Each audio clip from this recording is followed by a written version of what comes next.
¿Cómo has estado? ¿Bien, bien? Bien, sí, señor. Qué bueno, qué chévere, hombre.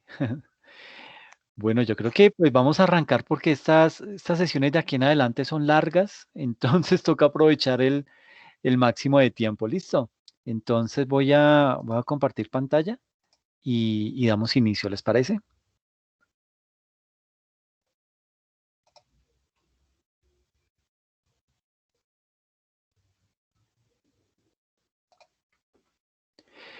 Bueno, hoy el tema que nos corresponde es todo lo que tiene que ver con los inventarios, ¿ok? Eh, la parte de inventario yo creo que pues, ya muchos la han manejado en el sentido de, pues, cuando vieron costos, eh, ahí pues tuvieron que haber visto el tema de inventarios, pero de todas maneras, pues digamos que aquí vamos a hablar una parte, digamos que la parte teórica la vamos a explicar muy superficialmente, porque pues ya se asume que el tema lo conocen y lo otro es empezar a meternos ya con ejercicios, ¿listo? Entonces, el objetivo es ese, empezar de una con el tema y ir abarcando lo que más podamos en el transcurso de la sesión, ¿listo? Entonces, bueno, espérame que esto aquí no me funciona. Listo, bien. Entonces, como les decía, pues vamos a hablar acerca de lo que son los inventarios. Pues prácticamente los inventarios de una compañía se puede decir que están constituidos por sus materias primas, por sus productos en proceso. ¿Por qué se dice que hay inventarios en cada una de estas etapas? Porque la empresa adquiere toda la cantidad de materia prima y empieza a transformarla, pero va paulatinamente. Una empresa no va a coger toda la materia prima y la va a empezar a transformar de una vez y se va a quedar con grandes cantidades de inventario para después empezar a vender. No, de pronto adquiere mínimos de materia prima, la va procesando en la medida en que van surtiendo pedidos, depende mucho del modelo de negocio de la organización, pero básicamente una empresa por lo general se queda con inventarios tanto de materia prima como de productos en proceso y básicamente lo que hace es que también debe tener algo de inventarios de esos suministros que va a tener que utilizar en sus operaciones y los productos terminados. Ahí también hay inventarios. Entonces, para ponerlo así en carta blanca, hagan de cuenta que tenemos una empresa de muebles, ¿ok? Entonces, nuestra materia prima va a ser la madera, ¿sí? Esa madera digamos que entraría primero esa materia prima a nuestro inventario de materia prima. Toda esa madera la vamos a tener ahí, pero esa materia prima va a tener que surtir un proceso de transformación. Entonces, si nosotros nos dedicamos a hacer, qué sé yo, comedores en madera de pino, entonces vamos a tener la madera, vamos a empezar el proceso de transformación. Entonces, me imagino que llegará el proceso de corte. Luego bueno, irá a un proceso de secado, porque creo que la madera la deben secar. Luego pasa al proceso de corte. Luego en el proceso de corte pasa ya al de armado y sellado. Y luego pasa al proceso de, ¿qué será? Lijado. Y luego, me imagino que le echan un barniz como para protegerla y luego laca y quedó nuestro mueble ya listo. Entonces, en cada una de esas etapas hay inventarios, hay productos o tenemos la materia prima virgen, como se dice, o en la medida en que va avanzando el proceso, va creciendo digamos que se va transformando esa materia prima y vamos a empezar a tener inventarios en proceso o llegar a tener inventarios ya de producto terminado, ¿ok?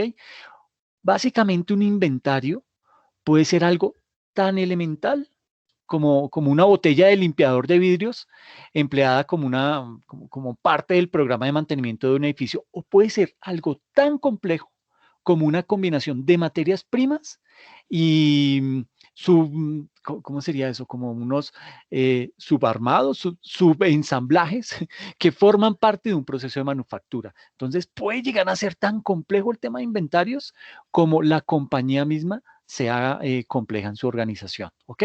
Entonces, desde ese punto de vista, pues vamos a empezar a trabajar el tema. Tenemos el siguiente contenido. Vamos a hablar acerca de lo que es la definición y los métodos de valoración de inventarios. Vamos a hablar acerca de lo que es el reconocimiento de los inventarios.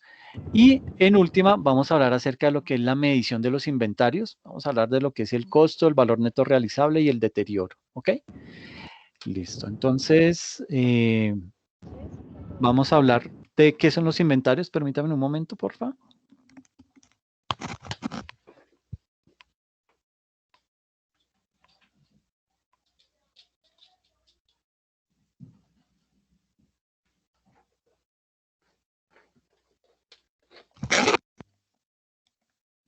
Ok, entonces, pues básicamente, desde el punto de vista de qué son los inventarios, entonces podemos tener tres apreciaciones diferentes, pero que son complementarias a la vez.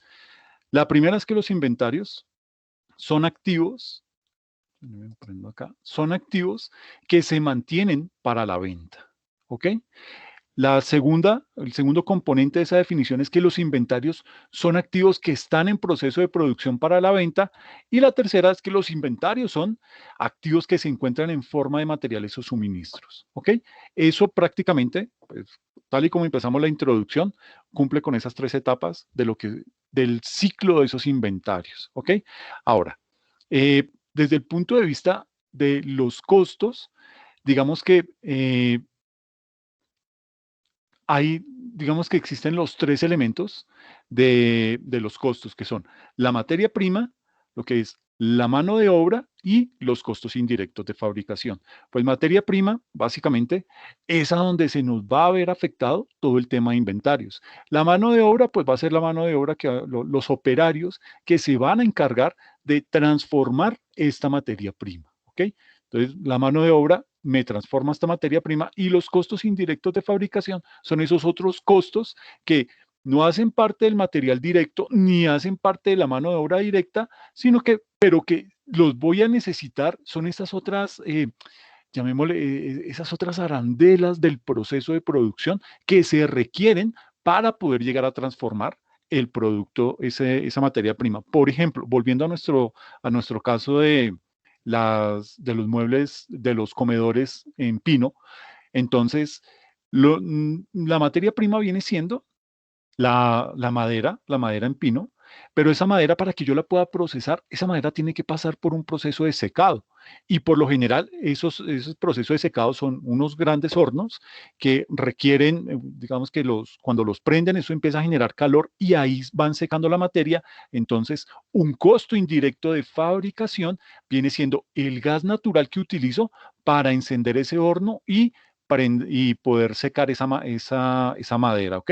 Luego, cuando ya la madera ya está lista para empezar su proceso de transformación, entonces es cuando se requiere la mano de obra directa para que empiece a transformar esa materia prima. El primer paso de esa que va a transitar esa materia prima en la organización va a ser en el proceso de corte. Entonces, habrá alguien que diseñó los muebles y dijo, mire, debe tener tal y tal corte, esto de tantos centímetros, esto va en ángulo porque es que ahí va a atravesar el tornillo, es decir, lo diseñan completamente y las personas que intervienen directamente en la transformación de ese producto, que es la mano de obra directa, son los que van a encargarse de realizar el corte, de pasar las piezas de cierta manera, tal y como lo haya diseñado el gerente de producción, para que fulano de tal se dedica solamente a pegar las patas o a limarla, a lijarlas, todo el tipo de tareas que debe surtir para que salga un producto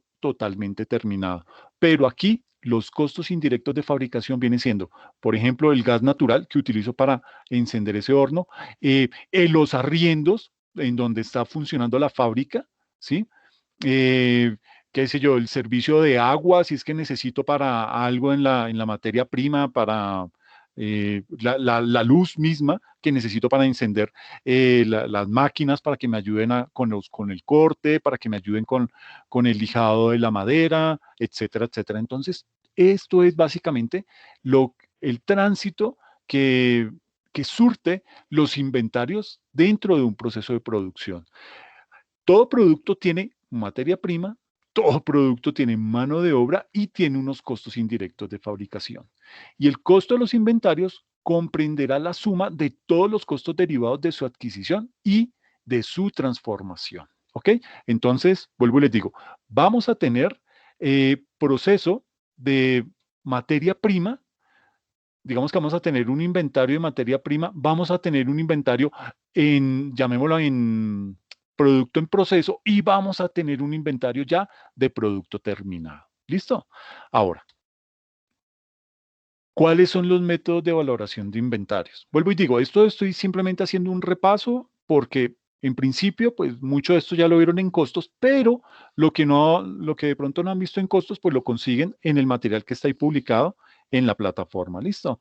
Entonces, como método de valoración de inventarios, aquí vamos a ver 4, hay más, ¿sí? Pero estos son como los 4 principales.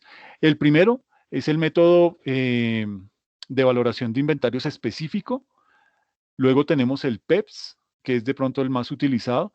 Tenemos el promedio ponderado y el WEPS.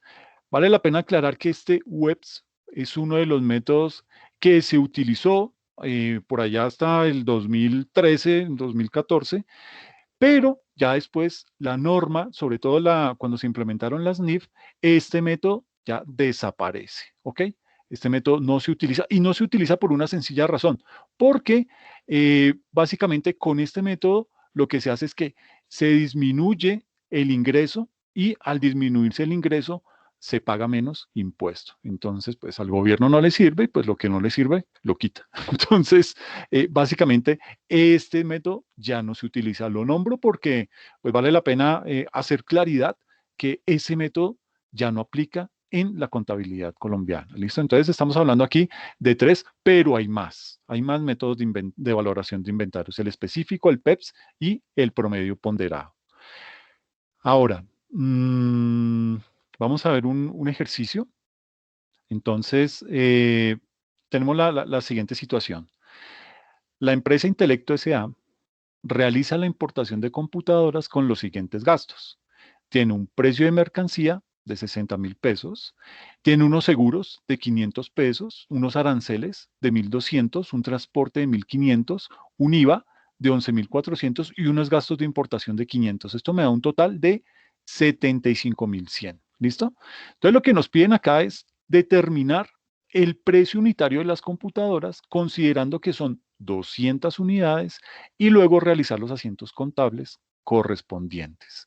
Entonces, con esta información vamos a empezar a desglosar el siguiente ejercicio.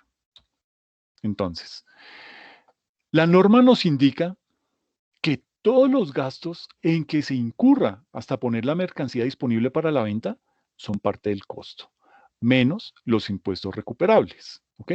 Ahora, por esta razón se deben incluir todos los costos menos el IVA, ya que este impuesto nos sirve como un crédito tributario.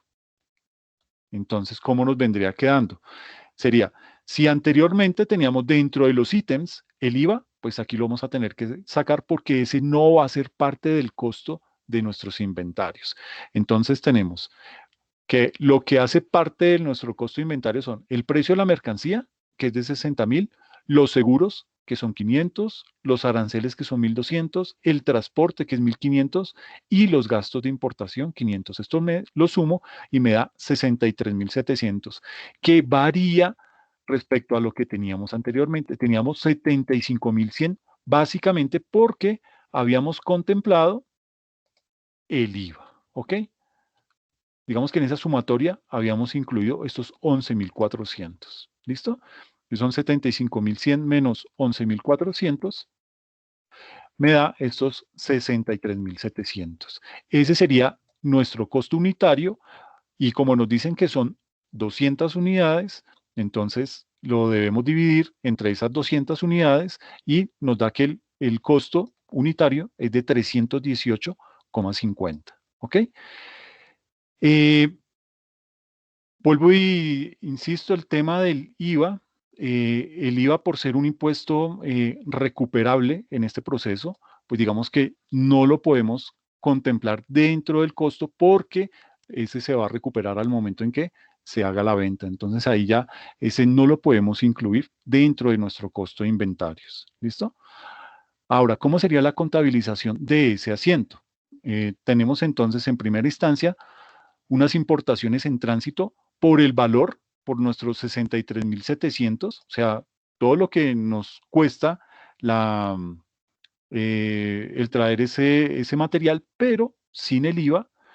Luego viene lo que es el IVA del 19%, los 11.400 pesos a que hacen referencia, y eso va contra una cuenta de proveedores por un valor de 75.100 pesos. ¿Listo? Entonces las importaciones más el IVA, y eso me queda, ya tengo la cuenta de proveedores por 75.100, es decir, ya tengo esa deuda ahí.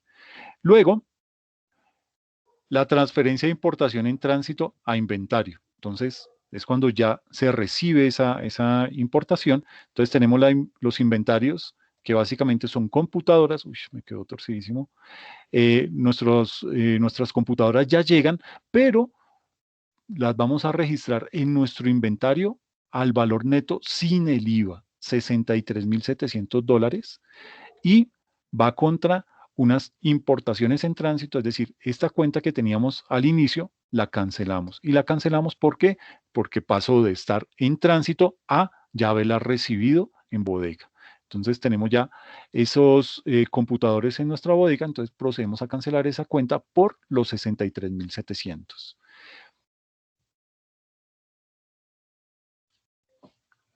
Aquí hay otro para que veamos el efecto de nuevo. Determinar el costo de inventario cuando existe una producción normal. ¿Ok? Y aquí vamos a empezar a hablar de producción normal, de producción anormal, de efectos que pueden estar sucediendo, sea porque la empresa incurrió en ese tipo de situación o por cosas ajenas a la organización, tal y como las que se vivió el año pasado y parte de este año que todavía se está viviendo, el tema de la pandemia que ha hecho que muchas organizaciones tengan que ver alterada su producción. Entonces, desde ese punto de vista, tenemos la siguiente: la empresa fabrica un producto, este le ha originado los siguientes costos para 100 unidades, que es la producción normal. ¿Ok? Entonces, tenemos una materia prima valorada en 12.000 pesos, una mano de obra en 16.000, unos costos indirectos de fabricación en 9.000, tenemos unos seguros de planta de 2.000, una mano de obra indirecta de 3.000 y una depreciación de maquinaria de 4.000. ¿Ok? Esto me suma, todos estos conceptos me dan un total de 37.000. ¿Ok? Y nos piden determinar el precio unitario considerando que se trata de 100 unidades y luego realizar los asientos contables. Entonces, aquí pues básicamente es tomar los 37.000, porque como no hay nada de IVA, pues es simplemente contemplar los conceptos, porque cada uno de estos hace parte del costo de esos inventarios, ¿ok? Entonces me suma 37.000 y lo divido entre las 100 unidades que se adquieren, y eso me da un costo de 370, bueno, puede ser dólares, 370. Y aquí entonces los asientos contables vendrían a quedar de la siguiente manera. Mientras el producto está en proceso, se contabiliza de la siguiente manera. Tenemos una cuenta denominada producto en proceso, bueno, que la componen los siguientes elementos: la materia prima, la mano de obra y los costos indirectos de fabricación. La materia prima está valorada en 12.000, la mano de obra valorada en 16.000 y la mano de obra, los costos indirectos de fabricación valorados en 9.000, contra 37.000 al crédito, pero esto sigue siendo producto en proceso, ¿ok? No, no debemos olvidar esto, porque aquí hasta ahora el tema está en esa etapa del proceso, ¿ok? Ahora, cuando ya se realiza la contabilización del producto terminado, entonces procedemos básicamente es a cancelar eso, a pasarlo de producto en proceso a producto terminado. Entonces, en producto terminado van a entrar esos 37.000, que es a lo que está valorado ya ese producto, que lo traíamos, que estaba en el crédito, y ya lo pasamos a producto terminado, 37.000 en el débito, y cancelamos lo que es el producto en proceso, que lo compone la materia prima valorada en 12.000, la mano de obra valorada en 16.000 y los costos indirectos de fabricación valorados en 9.000. Eso me da los 37.000, ¿ok? Entonces, fue la manera en que pasamos esa información del producto en proceso ya al producto terminado, porque ya está listo y lo podemos poner a la venta, ¿ok? ¿Y en cuánto va a salir a la venta? En 37.000. Ahora, este es el producto. Esto es lo que vale, este es el costo real del elemento, ¿sí? A esto obviamente pues la organización le subirá el tema de la utilidad, lo que le quiere obtener a la venta cuando venda ese producto, pero digamos que ese es otro tema. A nosotros lo que nos interesa es contabilizar ese inventario, cuánto vale ese inventario y a cómo lo tenemos valorado a hoy para ponerlo en venta. ¿Listo?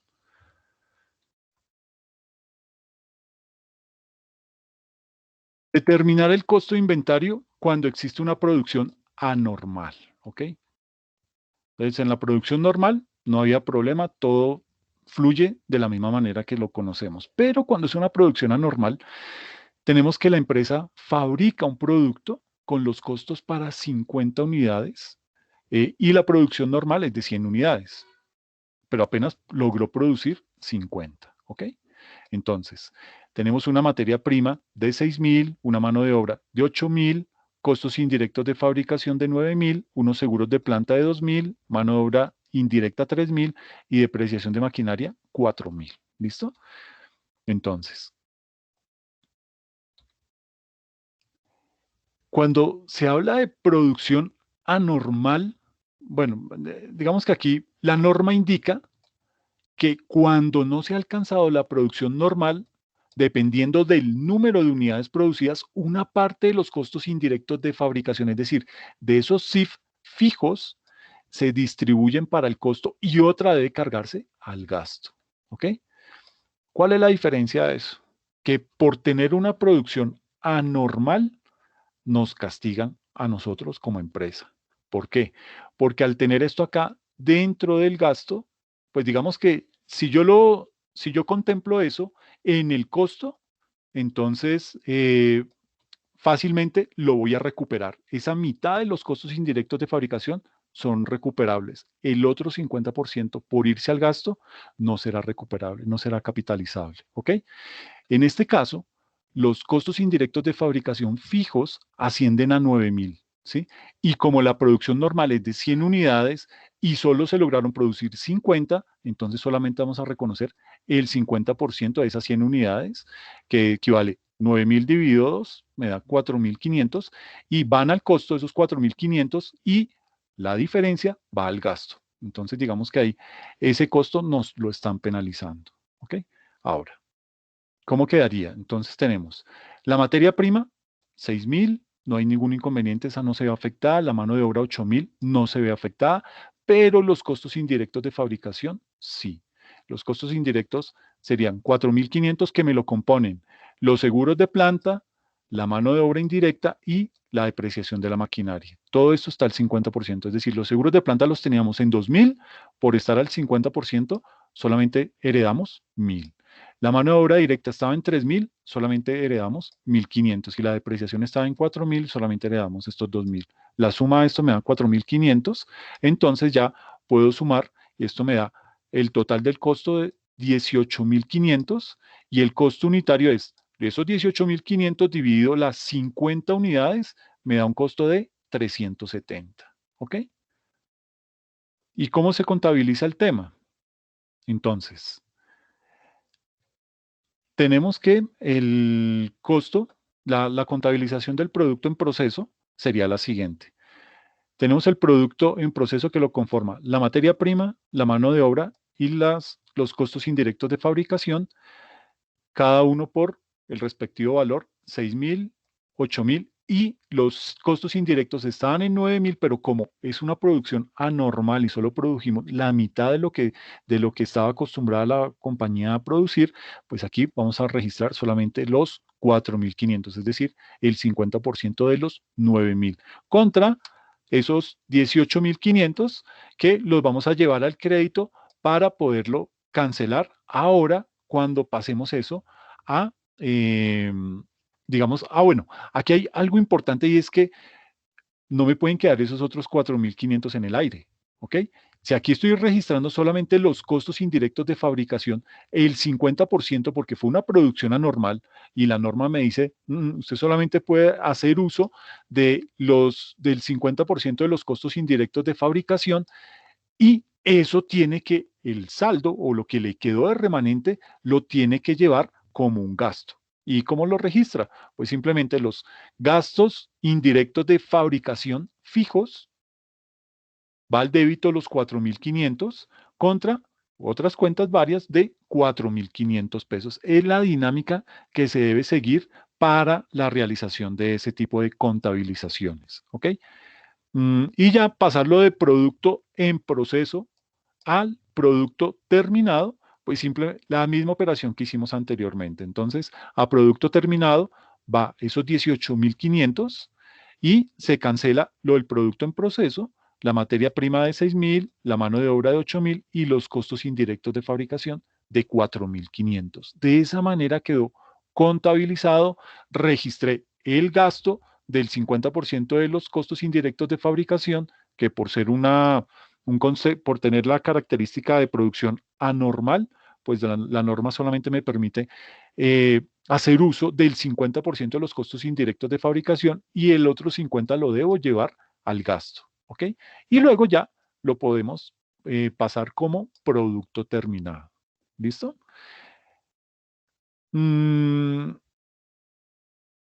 Ahora, ¿cómo se hace el reconocimiento? Bueno, desde el punto de vista del reconocimiento, tenemos lo siguiente. Entonces, una entidad que fabrica productos químicos hace el mantenimiento de su planta de producción con una máquina de limpieza especialmente diseñada, es decir, una máquina que fue hecha a la medida, y un conjunto de herramientas comunes de bajo valor adquiridas en una ferretería local. Se espera que la entidad pueda utilizar la máquina hecha a medida durante muchos años.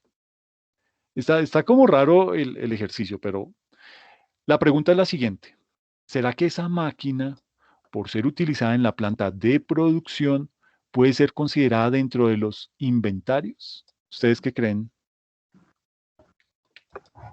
No, profe. Ok, ¿por qué no? Porque la máquina es para producir, más no, o sea, el inventario es como pues lo que yo creo, como la materia prima, pero la máquina no va a ser materia prima, sino lo que va a hacer es producir. Ok, o sea, la máquina no interviene en el proceso de producción para nada. Simplemente se utiliza para una actividad totalmente ajena, ¿cierto? O sea, la máquina sería como un activo de la empresa, más no. Exactamente, qué bien. Permíteme, porque es que aquí viene el show de los puntos. Entonces yo empiezo a registrar. ¿Cómo es tu nombre? Discúlpame. Jamie Olarte. Jamie Olarte, bueno. Entraste con pie derecho, qué bien. Primer punto. Entonces, Gracias, profe. sucede, no, a ti, gracias a mí, no, por nada, porque yo lo único que hago es escuchar. Pero está muy bien el concepto, lo tienes bien claro. Entonces, la respuesta al tema es, ese equipo hecho a medida no es una partida del inventario, ¿ok? Es un equipo que se contabiliza como propiedades, planta y equipo, que era lo que Jamie nos estaba diciendo como activo fijo. Las otras herramientas de mantenimiento no son exclusivas de los requerimientos de mantenimiento y reparación de la planta de la entidad. Forman parte del inventario ya que son suministros que se van a consumir en el proceso productivo. Pero básicamente la pregunta iba enfocada a esa máquina, y esa máquina en ningún momento va a ser parte del proceso de producción. Por ende, no va, digamos que no lo podemos contemplar dentro de esos inventarios. Ahora, tenemos otro caso en donde una agencia inmobiliaria que negocia propiedades comerciales, es decir, compra propiedades comerciales con la intención de venderlas para obtener una ganancia a mediano plazo. ¿Será que esos inmuebles se pueden considerar dentro de los inventarios de esa compañía? Sí, profesor. Por qué los considerarías? Porque las propiedades comerciales es el core del negocio y evidentemente pues eso es lo que me va a generar los ingresos de la compañía. Por tal motivo, esas Perfecto. propiedades comerciales deben considerarse como parte de su inventario. Qué bien. Ese es el modelo de negocio de esa agencia inmobiliaria. Y pues ¿cómo es tu nombre? Discúlpame. Gerardo Sánchez. Gerardo, bienvenido, qué pena. Es que como estoy presentando, no veo. Gerardo Sánchez. Perfecto, tu puntico. Oye, es perfecta la aclaración. Como es una agencia inmobiliaria, ellos se dedican a comercializar ese tipo de productos, todos esos bienes inmuebles. Entonces, esos bienes que ellos tienen no van a ser parte de su propiedad, planta y equipo. No, eso pasan a ser parte de su inventario, ¿ok? Pasa a ser parte de ese inventario del comerciante inmobiliario. Son activos que se mantienen para la venta en el curso normal de esas operaciones.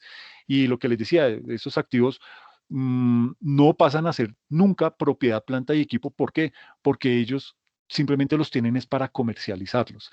Uno utiliza un bien inmueble para propiedad y lo catalogaría o haría el reconocimiento como propiedad, planta y equipo en el momento en que esos bienes inmuebles los esté utilizando para el desarrollo del objeto social de la organización. De lo contrario, no será una propiedad, planta y equipo, ¿ok?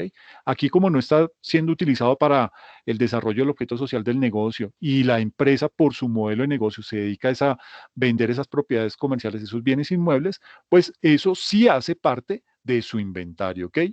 Muy bien, Gerardo, muchas gracias. Ahora vamos a hablar acerca de la medición, pero llévense en la cabeza que el tema del reconocimiento es bien importante. Y es bien importante, ¿por qué? Porque es el momento en el que yo voy a tener un bien y voy a tener que decir si eso hace parte de mi negocio, si eso va a ser parte para yo poder desarrollar mi actividad, mi objeto social de la organización, o qué va a hacer eso dentro de la organización. Y ahí, en el reconocimiento, acuérdense en que hablábamos al comienzo de nuestra sesión, por ahí en la sesión número 2, en donde hablábamos del marco conceptual y hablábamos de la definición de activo, pasivo, patrimonio, ingreso y gasto. Entonces, en ese orden de ideas, el reconocimiento lo que dice es, oiga, ¿eso a dónde lo va a catalogar?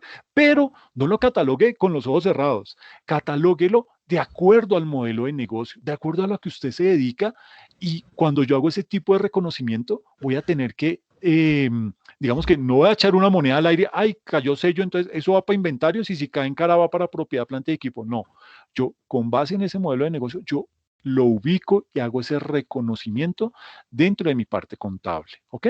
Profe, Dime. yo pienso que lo que tenemos que tener claro es cuál es la materia prima del negocio. O sea, partiendo de ahí es que nosotros debemos de identificar qué viene siendo inventario y qué no. Porque si la figura de un negocio es producir alimentos embutidos, por decirlo así, es partiendo de ahí, ¿qué lleva el embutido? Entonces ahí yo pienso que es como un punto de partida para nosotros empezar a determinar qué es la materia prima para poder saber qué hace parte del inventario de la figura de producción que tenga la empresa que sea. Ok, pero digamos que eso porque tú estás orientado ahorita a ver que esa es una empresa de corte industrial o manufacturero, ¿sí? Ajá. Pero no son los únicos tipos de negocio que hay. También hay negocios de servicio, hay lo que colocábamos ahorita y que Gerardo bien explicó, el tema de ese objeto social de la inmobiliaria, en donde pues ellos no tienen ningún tipo de transformación de materia prima, ellos simplemente compran y venden, es una actividad comercial pero dentro de esa actividad también se manejan inventarios, que son unos inventarios mucho más sofisticados porque son bienes inmuebles y todo esto, pero no quiere decir que solamente los inventarios sean algo propio y específico o propio y exclusivo de las entidades que se dedican a transformar un producto. Entonces, en todo negocio. No siempre es algo tangible, por decirlo así. Eh, Están los negocios de servicios, ¿no? Las empresas de servicios. sí, perfecto. Ah, ¿Cómo es tu nombre? Discúlpame. Nora Serrano. Ay, perdón. Nora Serrano, listo. Mira, ya les presento a Nora, ¿no? Para aquellos que no la conocen. Acabo de llegar porque tuvo problemas con la plataforma, pero bueno, bienvenida, Nora. Gracias. No, a ti. Entonces, desde el punto de vista de la medición, bueno, y reiteramos, siempre tenemos que aclarar el tema porque NIF nos obliga, y bueno, esto en realidad venía también desde la contabilidad antigua. Se hablaba siempre del reconocimiento, de la medición, de la revelación. Entonces, pues aquí estamos hablando de lo que es el reconocimiento, ya lo hicimos, ahora vamos a pasar a hacer lo que es la medición. Y en la medición vamos a encontrar que hay varios aspectos. Entonces, en la medición se debe tener en cuenta que hay que determinar el menor valor entre el costo que lo conforma, el costo de compra más el costo de conversión, más otros insumos, más otros costos incurridos y el valor neto realizable, ¿ok? Que es ese precio de venta estimado y ahí lo que vamos a hacer es restarle los costos estimados de terminación y restarle también los costos para vender. Ahora, esto del valor neto realizable lo vamos a ver cuando entremos a ver todo lo que habla acerca del deterioro de los inventarios. Pues por lo general uno dice, es que deterioro sí es cuando se me dañan los inventarios. Entonces, ¿será que instrumentos financieros tiene deterioro? ¿Ustedes qué opinan? Sí, claro, profe. Ok, ¿y por qué lo consideras? Eres Gerardo, ¿cierto? Perdón, es que Sí, no veo, no tengo acceso a ver quiénes están participando. ¿Por qué lo consideras que sí tiene el instrumento financiero un deterioro?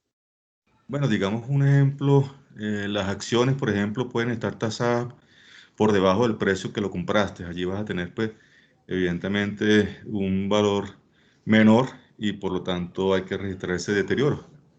Perfecto. Hace referencia a eso. Fluctúa mucho, ¿no? El dólar también tiene que ver con esa depreciación que tenga financieramente las entidades.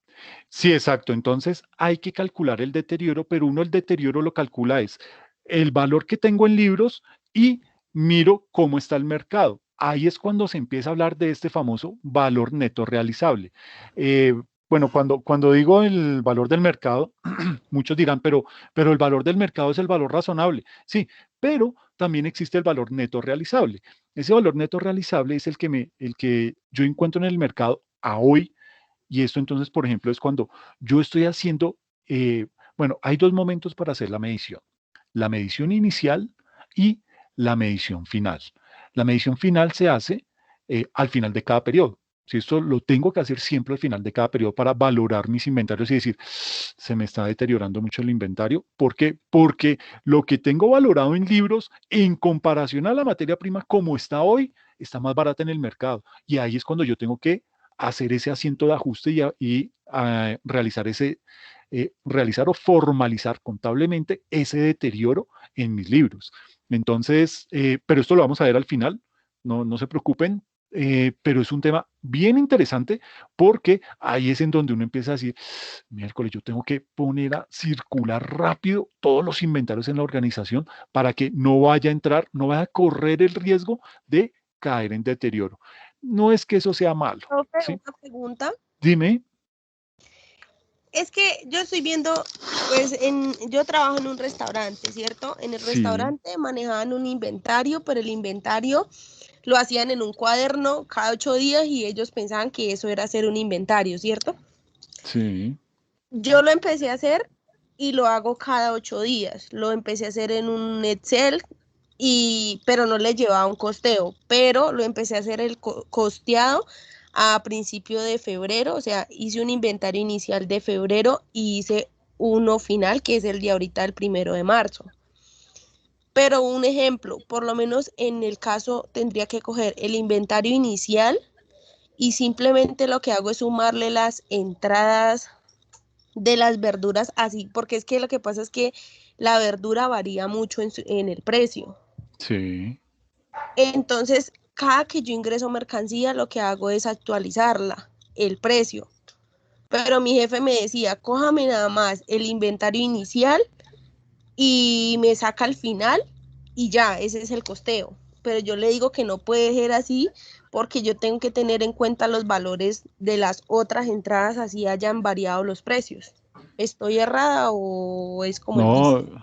No, está bien porque digamos que sobre todo en esos productos que fluctúan tanto en precio, hay que contemplar, bueno, cada cuánto realizan el mercado. Eso se realiza cada 8 días. Y Normalmente, ¿qué se hace? El lunes se mira qué es lo que hace falta, pues, en verdura y todo, ¿cierto? Descansamos, el restaurante como tal está cerrado martes y miércoles, y la verdura vuelve y entra los jueves o viernes. O sea, se hace un solo pedido. Entra cada 8 días, por decirlo así. ok, y tú estás entonces registrando esa entrada a un valor, digamos que, ¿qué pasaría si en la semana hacen 3 veces el mercado, llega con 3 facturas diferentes por el precio de las verduras? Lo que él dice es que lo actualice, porque eso varía mucho, pero igual yo digo, si una mercancía, un ejemplo, si una libra de tomate la compramos a 5.000 el martes y el miércoles compramos la misma libra en 7.000, yo no puedo perder lo que yo ya había comprado, por decirlo así, Sí, a ese precio. pero él te está obligando a cambiar esos 5.000 a 7.000. Ajá, o sea, que yo lo actualice. Si un ejemplo, si es en esa semana, yo debo dejar actualizado el precio al que si compramos el lunes y el jueves volvimos a comprar, quedaría el precio del jueves. Ok. Esto es solo una preguntita, solo por cultura general. ¿Es responsable del IVA? Es decir, ¿él declara algo o es simplemente persona natural Es está una obligado, persona natural. pero No obligado a llevar contabilidad? Sí, él tiene la contabilidad. Ajá, sí, señor. Lleva Ok, contabilidad. Simplificado, ok. Ujú, sí, señor. ¿cierto? El régimen Pero, simplificado. sí, tendría que ser régimen simplificado, pero él en estos momentos, bueno, digamos que ahí él está cometiendo un error. ¿Por qué? Porque cuando te dice a ti que actualices el valor, básicamente lo que está haciendo es que está subiendo esa libra de tomate que compró al inicio de la semana a 5.000, la está volviendo a recalcular a 7.000 y la está dejando el solo producto que en esa semana entró la cantidad de libras que fuera a 7.000 pesos cada una. Y eso lo que va a hacer es que al momento en que llegaran a calcular el precio del producto final, o sea, el plato de comida, eh, por ese efecto le va a subir el precio o le va a subir el costo a ese producto y pues posiblemente cuando haga el cálculo entre cuánto me cuesta producir el plato de comida frente a lo que yo lo vendo, pues esa diferencia le va a reducir la utilidad. Entonces, desde ese punto de vista, está mal hecho. Y él debería era mantener, si entró el lunes a 5.000 pesos, mantener esos 5.000. Si entraron 3 libras a 5.000, manténgalas. Y si en el transcurso de la semana compra otras 4 libras a 7.000, esas 4 entran a 7.000, pero las 3 iniciales se mantienen al precio que son, al precio Deben que de las mantenerse adquirió. a ese precio. Profe, Exacto. ¿Sí? Dime. pero lo que yo pensaría, Creo que porque sería mejor sacar un promedio, ¿no? Un promedio, exacto, un digamos, de promedio la semana. ponderado. Sí, Un es promedio también, ponderado por si él solamente quiere ver una cifra, porque pronto él no quiere ver unos precios históricos, sino él quiere que cuando entre para él sea fácil entender una sola cifra. La forma más fácil sería un promedio ponderado. el promedio Llevaría la ponderado. cantidad y lo saca cuando ingrese las nuevas y así va llevando, y eso es algo que no va a dañar el costeo porque es un valor real, es verdadero. Ujú. Sí, Sí, pero exacto. igual, pues la Lo vez que, es porque por lo menos en la verdura varía demasiado. O sea, hoy por lo que yo te digo, hoy puede valer 1.000 pesos y al otro día puede valer 3.000 pesos. Pero Sí, era pero lo que es yo que yo le el decía, promedio concentrado, tú dices, por ejemplo, hoy entraron 2 libras a 1.000, entonces son 2.000, y mañana va a entrar una sola libra a 8.000. Entonces ya llevamos 2.000 y 8.000, 10.000, y lo divides entre esas 3 libras que han entrado por total.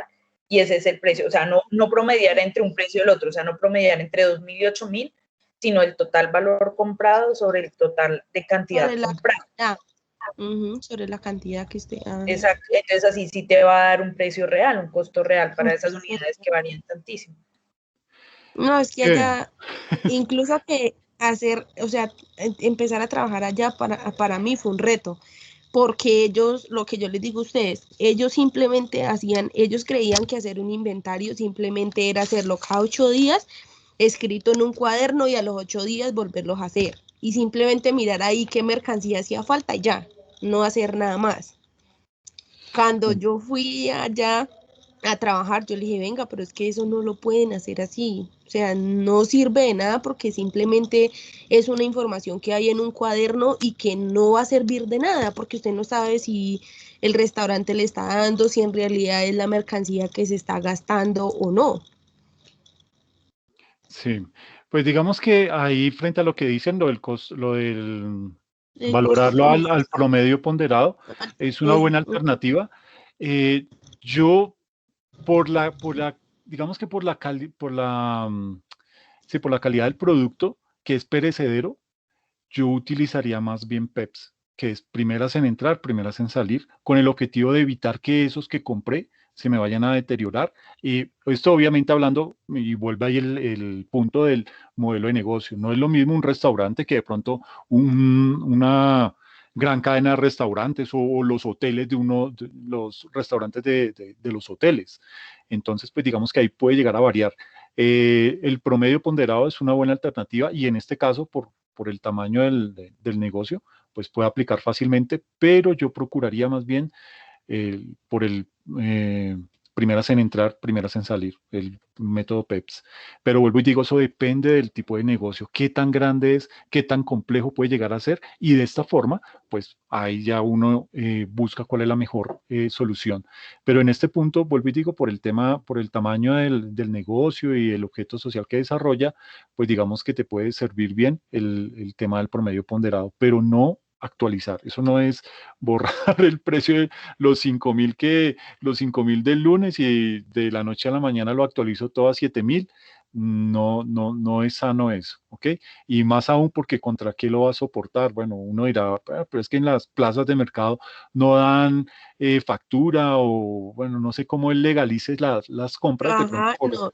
Yo lo que hago allá es manejo un recibo de caja y lo que hago es todas las entradas que hayan así, por lo menos allá se manejan arepas, que manejan los panes y cosas así que no tienen recibo, entonces yo lo que hago es un recibo de caja y lo tengo en cuenta para poderlo legalizar porque es la única forma que hay.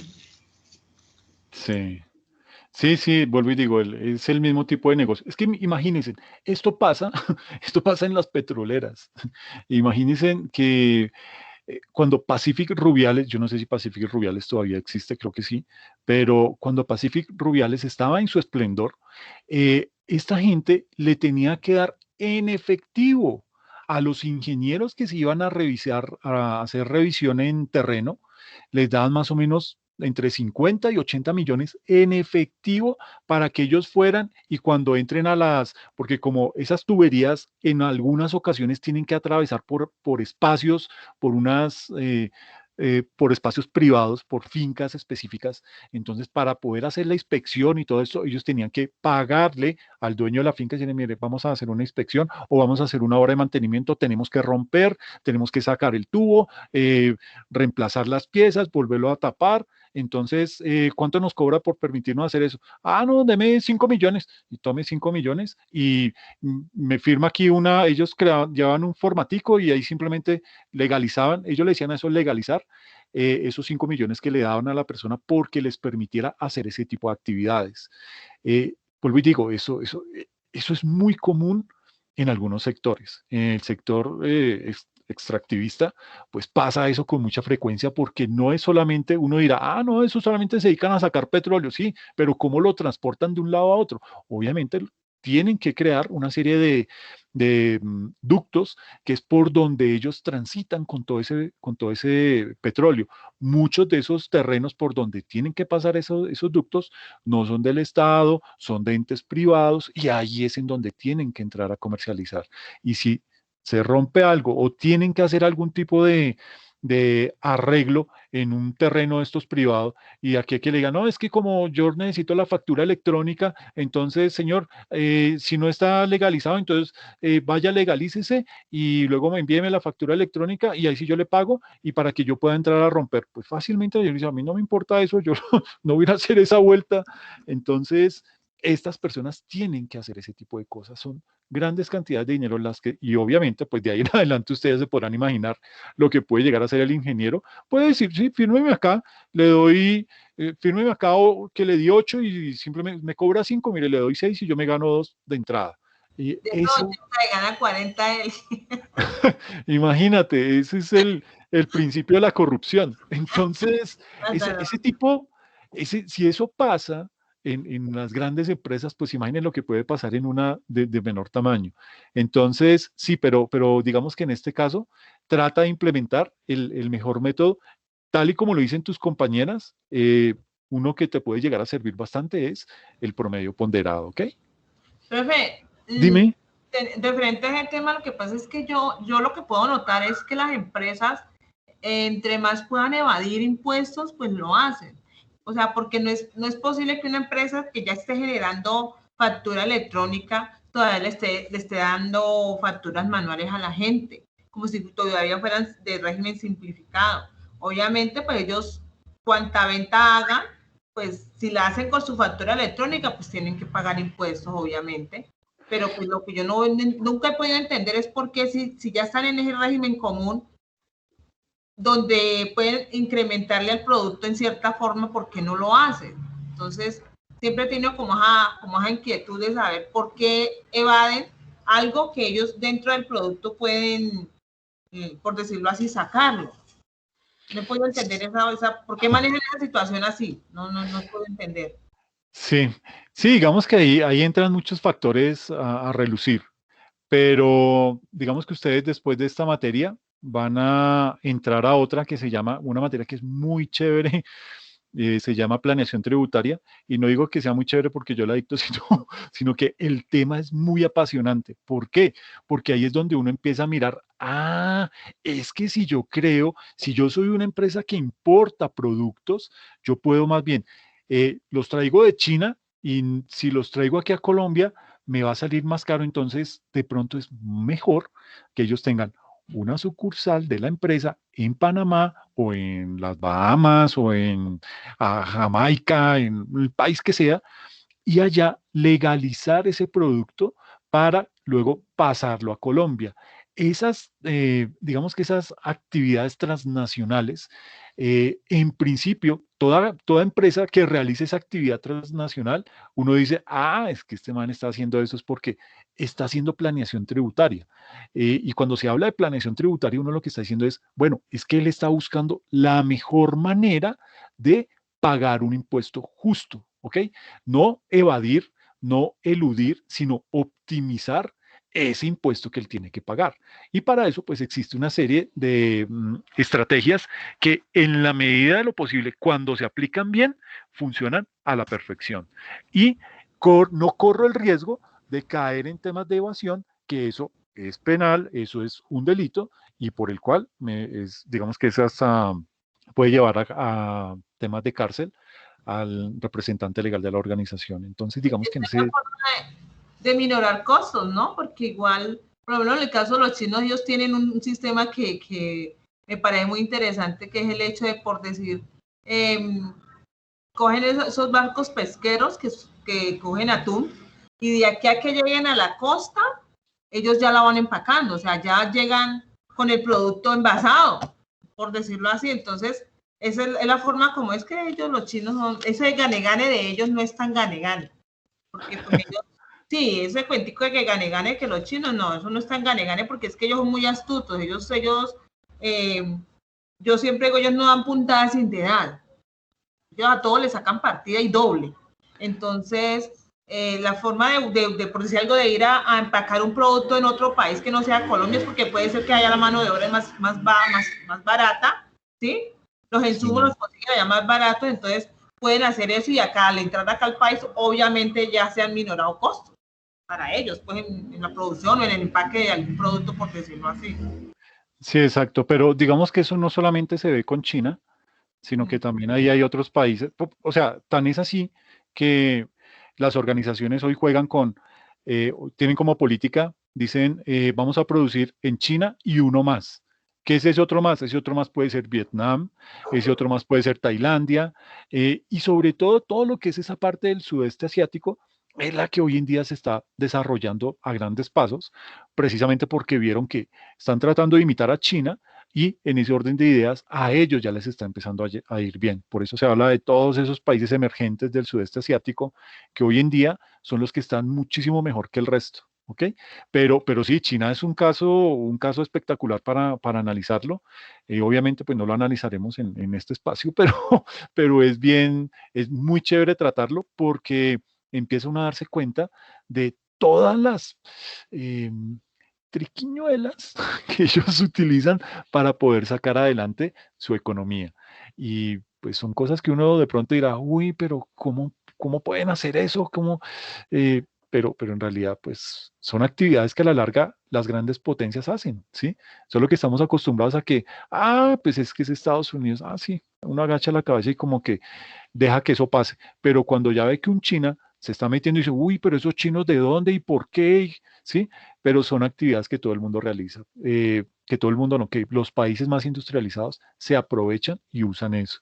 Y una acción de esas es fácilmente cuando un país necesita alguna obra de infraestructura, China alza la mano y le dice, Chiqui, ¿qué necesitas? Dime, cuenta conmigo. Yo tengo el dinero y te lo presto. No hay problema por eso. Es más, yo mando mis ingenieros y hacemos esa obra rapidísimo. Y claro, empiezan a hacer ese tipo de obras en esos países, los países se endeudan y al endeudarse ya adquieren ese compromiso con China y le dicen, bueno, definitivamente no tengo cómo pagarle esto, ¿qué opción me da? Dice, no, tranquilo, yo lo administro, pero yo tengo toda la autonomía sobre ese terreno. Es más o menos lo que está pasando con Bangladesh, en donde China quiere, o sea, China e India tienen ahí su problemita desde hace mucho tiempo y son dos potencias, que de pronto India se habla de mucha pobreza, pero se habla más de la pobreza de India que de la misma riqueza que tiene India. Y se van a acordar que India va a ser el otro gran gigante asiático que se está despertando y le va a hacer competencia a China. Y esos dos están en tremendo problema y están mirando cómo entre ellos tratan de sacar mejor partido a nivel de posicionamiento geográfico para que en caso de una guerra, pues la puedan ganar de una manera mucho más fácil. Entonces, lo que está haciendo ahorita China es tratar de comprar terrenos o hacer obras para que le permitan allá estacionar barcos, crear, ¿cómo es que le dicen? Bases militares y todo este tipo de cosas. ¿Por qué? Porque es como usted tiene una deuda conmigo y no me la ha podido pagar, pues páguemela de esa forma. Yo aquí tengo mis soldados, usted no va a hacer nada, simplemente deme el terreno y ya yo me entiendo de eso. Y empieza a ejercer presión desde ese lado.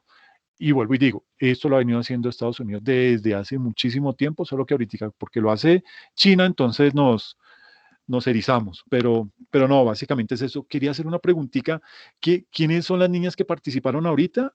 Jamie Olarte. ¿Jenny o Jamie? Jamie. Ok, Jamie Olarte, bien, gracias. ¿Quién más participó? Nora Serrano. Ok, sí, Nora, te tengo, que ya te identifico la voz. ¿Y quién fue la otra niña? ¿Lady Peñuela? Sí, señor. Listo, perfecto. Ok, muchas gracias. Bueno, entonces volviendo a nuestro tema de medición, eh, estábamos hablando entonces que uno puede hacer la medición. Bueno, digamos que la medición inicial uno la va a tener que, digamos que en las organizaciones se realizan por lo general al costo. ¿Qué es al costo? Pues todas aquellas arandelas que suman para poder tener la materia prima en el sitio que necesito. Entonces de pronto voy a incurrir en gastos de transporte, de nacionalización de mercancías, todo ese tipo de cosas. Eso suma y va a ser un mayor valor de mi inventario. Por eso se habla acá inicialmente del costo, que es el costo de compra más el costo de conversión más otros costos incurridos. Pero eso es al momento de la medición inicial. Cuando llega el momento de la medición final, ahí ya yo tengo es que irme a comparar este costo contra ese valor neto realizable y el menor de los dos es el que debo realizar. Entonces, si este es mayor que el valor neto realizable, ahí yo voy perdiendo. Ya tengo que hacer un ajuste sobre eso y digamos que ajustar ese asiento contable para estar dentro de lo que me exige la norma a nivel contable y en el tema de inventarios. ¿Ok? La medición y costo de los inventarios según la NIC 2 y la sección 13 para pymes, digamos que lo que hacen es que se comparan tanto el valor neto realizable y el costo, y con base en el menor valor de estos dos se medirán los inventarios. Y el costo comprende tres elementos: los costos de adquisición, los costos de transformación y otros en los que se haya incurrido para dar a los inventarios su condición y ubicación actuales. ¿Ok? Entonces, eso desde el punto de vista de la medición. Y ahora vamos a hablar acerca de esos componentes del costo. Entonces, digamos que hay tres componentes que los hablábamos en el slide anterior: el costo de adquisición. A ver si esto lo puedo cambiar a otro color. Tenemos acá el costo de adquisición. Ay, no, puede ser. Bueno, el costo de adquisición. Listo. Tengo que quedarme con esto, yo creo que me lo tapa también, sí. Bueno, ahí entenderán. El costo de adquisición es el primero. Entonces, este costo de adquisición me lo compone el precio de compra, los aranceles e impuestos, siempre que no sean recuperables, y esto hay que tenerlo bien presente. No puedo contemplar dentro de ese costo esos impuestos recuperables. Estoy cometiendo un acto indebido en la contabilidad y eso me lo penalizan. Voy a tener que contemplar el transporte, el almacenamiento que está relacionado con la compra de esos inventarios, la manipulación, los costos por carga y descarga de la mercancía, todo lo que tiene que ver con las rebajas y descuentos comerciales o financieros. Ese tipo de rebajas o descuentos van a ser reconocidos como un menor valor de adquisición y no incluye intereses por pago aplazado. Entonces, estos son los componentes que debe tenerse en cuenta cuando estamos hablando de costo de adquisición, cuando lo estamos comprando, ¿ok? Luego viene el costo de transformación. ¿Qué es ese costo de transformación? Cuando la entidad adquiere un inventario que someterá a ese proceso de transformación, aquellos costos en los que se incurre para el procedimiento son capitalizables como mayor valor de los inventarios. ¿Qué es capitalizable? Que lo voy a recuperar, que al hacer parte del costo, cuando yo venda ese producto, voy a recuperar ese dinero. ¿Ok? Y el último concepto es otros costos. ¿Ahí qué incluyen? Pues va a aparecer los costos directamente atribuibles a la adquisición de esos inventarios. ¿Ok? Entonces empecemos a hablar del primero, de los costos de adquisición. Frente a los costos de adquisición, pues ya les decía, estaba todo lo que tiene que ver con el precio de compra, los aranceles, transporte, el almacenamiento, la manipulación, los costos de carga, las rebajas, y no incluye los intereses por pago aplazado. Ahora, veamos unos ejemplos de ese costo de adquisición, cómo nos puede llegar a afectar. ¿Listo? Entonces, tenemos lo primero. Nos dice que un minorista importó a un costo de 1.300.000, que incluía 200.000 de aranceles de importación no recuperables, y al ser no recuperables, ¿hacen parte del costo o no? No. Sí, si son no recuperables, hacen parte del costo. Los recuperables son los que no hacen parte del costo. ¿Okay? Los que al procesar el producto se recupera. Exacto. Entonces, este como no es uno, no tiene la característica de recuperable, entonces me va a subir el precio, el costo de adquisición.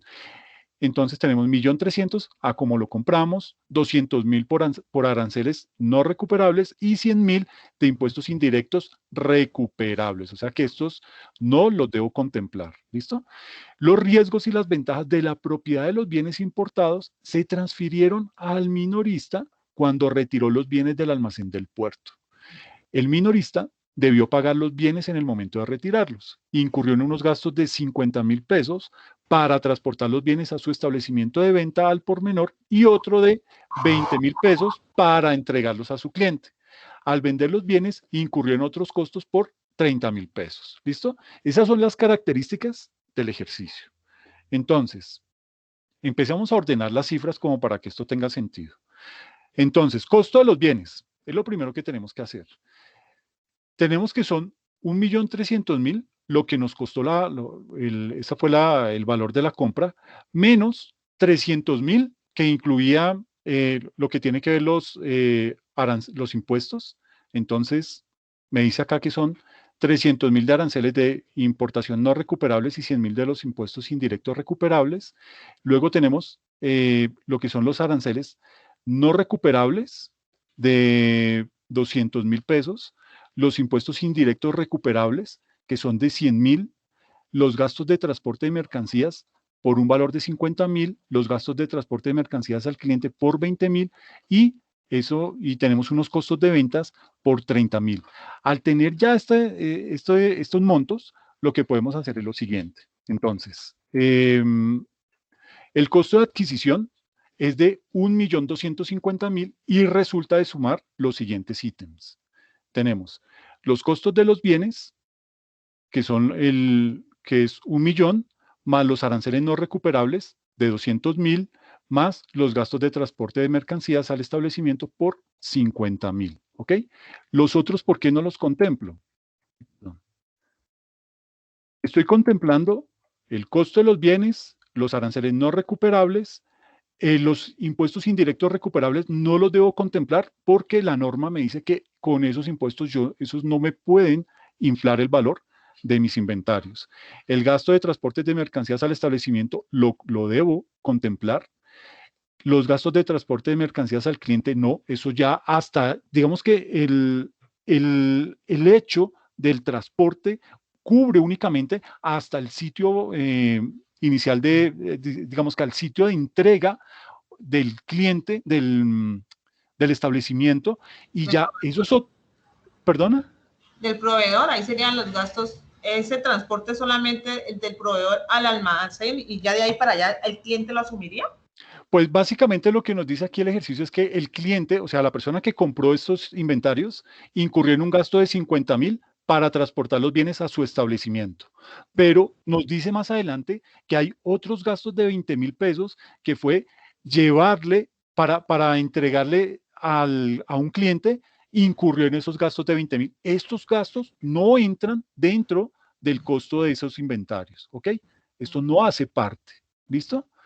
Entonces, de esa forma, pues digamos que aquí solamente nos queda un valor de costo de adquisición por 1.250.000, que son el costo de los bienes que fueron 1.000.000, los aranceles no recuperables y los gastos de transporte de mercancías de 50.000 pesos. Ahora, el costo de adquisición excluye lo siguiente: los impuestos indirectos recuperables que se pagan al adquirir los bienes, dado que el importe pagado de 100.000 pesos se reembolsará al minorista, y excluye los gastos de venta incurridos, es decir, los 20.000 pesos por los costos de entrega, ese servicio de transporte para hacer la entrega a uno de los clientes, y los 30.000 pesos de otros costos de venta.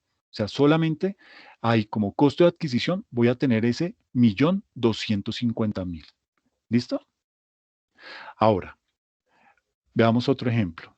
Nos preguntan lo siguiente: ¿puede capitalizarse al costo del inventario los costos de transporte? Y en este punto, digamos que podemos hacer lo siguiente: son parte del costo de ese inventario los costos incurridos directa o indirectamente necesarios para llevar ese inventario a su condición y ubicación actuales, ¿ok? Por eso era que en el ejercicio anterior contemplamos los gastos en que incurrió el propietario de los inventarios para llevarlos desde el sitio en donde se los entregaron hasta su bodega o hasta el sitio en donde él los iba a almacenar, pero no hizo parte los gastos de transporte en que incurrió el cliente, esa persona que adquirió los inventarios para llevarle a otro cliente esos inventarios. Entonces, esa parte no se suma ahí, solamente esos gastos para poner esos inventarios en su condición y ubicación que se necesitan, ¿ok? Ahora, por ejemplo, los costos de transporte que pueden capitalizarse al costo del inventario, es decir, que pueden hacer parte de ese costo del inventario son el transporte del proveedor, el transporte en procesos intermedios de producción, el transporte a un punto temporal de almacenaje y el transporte del almacén al punto inicial de venta. Esas son las condiciones en que esos costos de transporte se pueden contemplar como un mayor valor del inventario. Ahora, los costos de transporte de un punto de venta a otro punto de venta, esos no deben capitalizarse, ¿ok? Debido a que los bienes ya se encontraban en condición y ubicación para su venta con anterioridad a dicho traslado. Entonces, ¿qué pasa? Si yo de pronto tengo un negocio, bueno, yo soy el dueño de Falabella y necesito que me traigan 100 televisores para 100 televisores de 83 pulgadas, Full HD, no sé qué, todas las características, y me los entregan en Falabella de Unicentro. Cuando llegan esos televisores a Unicentro, de pronto el gerente allá dice, ay, no, es que yo aquí tengo muchos, no, hágame un favor, por planilla estoy viendo que faltan en Falabella de Santa Fe y faltan en Falabella de Suba, entonces distribúyalos allá. Ok, posiblemente el señor va a hacer caso, los llevará, los distribuirá.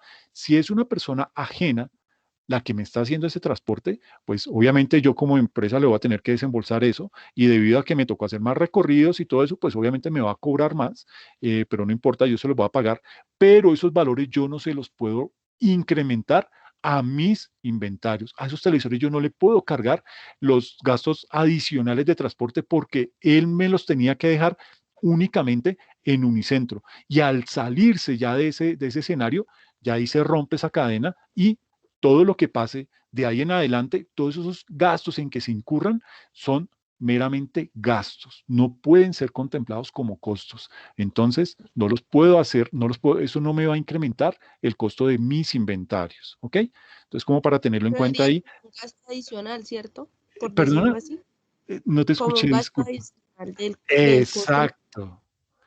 Exacto, es eso, es un gasto adicional que le va a doler a la empresa porque va a ser como tú misma lo dices, como un costo adicional, un gasto adicional, pero eso no me puede incrementar el costo de los inventarios, precisamente porque ahí ya se asume que es desorganización de la empresa y pues por la desorganización eso no tiene que afectar el costo de esos inventarios. Ahora, costo de adquisición con su ejemplo número 3. Perdón, profe. ¿Será? Sí, dime. Pues yo opino, pues de pronto, en mi punto, a ver, como lo que yo trabajo, por ejemplo. Sí, Yo claro. trabajo para Servientrega, al servicio del Banco de la República, donde realizamos una serie de envíos constantes. Eso depende también cómo lo pacten o lo contraten. Si yo tengo, por decir, 100 cajas que voy a enviar a Unicentro Bogotá, pero es que yo en la guía puse que iba para Unicentro y eso iba para Santa Fe.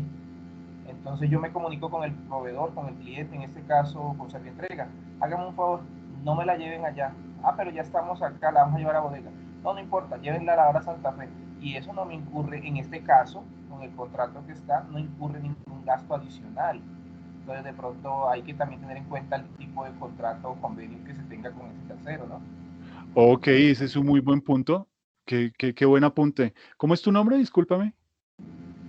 Edward Cárdenas. Edward Cárdenas. Sí, tal y como lo dice Edward en este punto, pues digamos que previo a ese convenio, pues digamos que ahí la entidad que cometió el error pues asume el gasto y pues ahí también puede ser que que no afecte o que lo afecte, pero digamos que eso ya va más en términos de acuerdo comercial entre las partes y ahí pues lo podrán solucionar. Pero en tema de inventarios netos como tal, digamos que la norma es clara, dice que únicamente se reconocerá los gastos de transporte hasta el sitio de entrega de esos inventarios para que sean dispuestos para su uso. Entonces, si hay gastos, si se incurren otros gastos de transporte adicionales, pues digamos que ya la norma no lo contempla. Entonces, digamos que si tuviera, qué sé yo, una visita de la DIAN y tengo que justificarle ese tema, pues posiblemente si yo contemplé ese valor adicional como un sobrecosto del inventario, pues posiblemente ahí me van a hacer un llamado de atención, precisamente porque pues la norma es específica en eso. Pero lo que dice también Edward, pues habrá momentos en donde con base en esos acuerdos comerciales, pues puede que eso no afecte, ¿ok? Aquí hay otro ejemplo. Dime. También puede ser por cada política de cada empresa, porque cada empresa maneja las políticas diferentes. ¿Como cuáles, disculpa? Como por ejemplo, si con Alessandra. Por ejemplo, si Alessandra Gutiérrez. Okay. Por ejemplo, si una empresa que la de compañero dice que es de servientrega, ellos manejan una política diferente en cuestión de sus envíos o algo, y recurren en ese gasto y los quieren llevar como un costo, no lo pueden asumir así. Cada política diferente, la empresa puede poner su política diferente. Sí, pero digamos que las políticas también tienen que ir enmarcadas en temas de la normatividad que existe a nivel contable y digamos que el objetivo es que esas políticas no vayan a violar las normas, ¿ok? Y sí, digamos que si lo contemplan y está inmerso y no están haciendo nada ilegal, sí se puede, no habría inconveniente, pero es un tema de velar porque eso no vaya a ir en contra de la norma, es básicamente eso. Ya, profe. Ahora, tenemos este ejemplo. ¿Será que pueden incluirse en el costo de inventarios las diferencias de cambio surgidas por la adquisición de inventarios facturados en moneda extranjera? Aquí, digamos que hay varias respuestas. La primera es que la capitalización de diferencias cambiarias no es permitida, ¿ok? No es permitida por la norma, ¿ok? En segundo lugar, la sección 13 de la NIF para pymes no permite que las diferencias de cambios sean incluidas en el costo de adquisición de inventarios. Y en tercer lugar, el párrafo 23 de la NIC 21, efectos de las variaciones de las tasas de cambio de la moneda extranjera, indica lo siguiente en su literal B, y es que las partidas no monetarias en moneda extranjera que se midan en términos de costo histórico. ¿Qué es costo histórico? Todo aquello que yo le voy a sumar al producto y que me hace incrementar el costo del mismo. Entonces, por ejemplo, si yo adquiero una máquina y la traigo del exterior, entonces una máquina que me viene de Singapur, entonces no solamente voy a contemplar como costo el valor que aparece en factura, sino que yo debo también ahí asumir el gasto de transporte, de traerlo de Singapur a Colombia, el gasto de almacenaje de esa mercancía mientras surte el proceso de nacionalización, luego los impuestos de nacionalización, todo ese tipo, los gastos para llevar esa maquinaria al sitio en donde va a ser instalada. Posiblemente voy a tener que contratar a un experto para que me instale esa maquinaria, entonces eso va a ser otro componente del costo. Voy a tener que capacitar a los empleados que van a operar esa máquina, también eso hace parte del costo de la... Entonces, todo eso me va a sumar y me va a ampliar el costo de ese inventario. O sea, eso va a ir sumando, ¿ok? Eso es costo histórico. Entonces, lo que dice aquí la norma es que las partidas no monetarias en moneda extranjera que se midan en términos de costo histórico se convertirán utilizando la tasa de cambio en la fecha de la transacción. Es ahí lo que dice la norma. De lo anterior, dado que el inventario es una cuenta de carácter no monetario, por tal razón, su saldo al final del periodo debe estar medido a la tasa de cambio de la fecha de la transacción, ¿ok? Es decir, de la fecha en la cual se cumplen los criterios de reconocimiento de inventario. Hay que tener mucho cuidado con eso porque podemos caer y cometer errores en ese momento, ¿listo? Entonces, al momento en que se hace la transacción, ahí hago la conversión y ese va a ser el valor. ¿listo? Que si incurro en más sobrecostos, como les expliqué el de la maquinaria, pues irá sumando, pero el costo de esa importación de esa maquinaria o el hecho de traerlo, de haberla adquirido con una moneda extranjera, al nacionalizarla y hacer la conversión, lo debo hacer digamos que debo convertirlo utilizando la tasa de cambio en esa fecha en que se realizó la transacción. Entonces, ¿alguien quiere comentar algo? Ok, bueno, tenemos el siguiente caso. El 1 de noviembre de 2019, una entidad adquiere de un proveedor 90 unidades de un bien a un valor total de 5 millones con un crédito sin intereses a 45 días. Esas son condiciones normales de crédito, 45 días. Sucede que para incentivar el pago temprano, el proveedor concedió al minorista un descuento por pago temprano del 10% por realizar el pago dentro de los 30 días de haber adquirido los bienes. Es decir, me dio 45, pero me dice, un momentico, si usted me paga eso en 30 días, yo le descuento el 10%, ¿ok? Entonces, la entidad estima que es muy probable efectuar el pago antes de los 30 días. Entonces, ¿cuál es el costo del inventario que será registrado el 1 de noviembre de 2019? Entonces, aquí lo que nos dicen es que el valor del inventario a registrar será de 4.500.000 y eso, digamos que amparándonos en la sección 13.6 de la NIF para pymes, que establece que los descuentos por negociaciones, rebajas y otros del mismo tipo se deducen al determinar el costo de adquisición. Pero aquí hay que tener en cuenta que la empresa aquí ya básicamente está aceptando porque él contempló que la entidad estima que es muy probable efectuar el pago antes de los 30 días. Entonces, ese concepto de que es muy probable, el contador lo va a tener que evaluar muy bien para en ese momento hacer el reconocimiento y decir, dime. Es que en ese caso, cuando un proveedor hace un descuento, pues se reduce el costo, pero ese se suma al ingreso.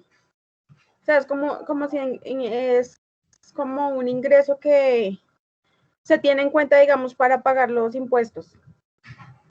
Ok, sí, bueno, ahorita estamos solamente viéndolo desde el punto de vista de los inventarios. O sea, ¿cómo va a entrar ese inventario a mi contabilidad? ¿Listo?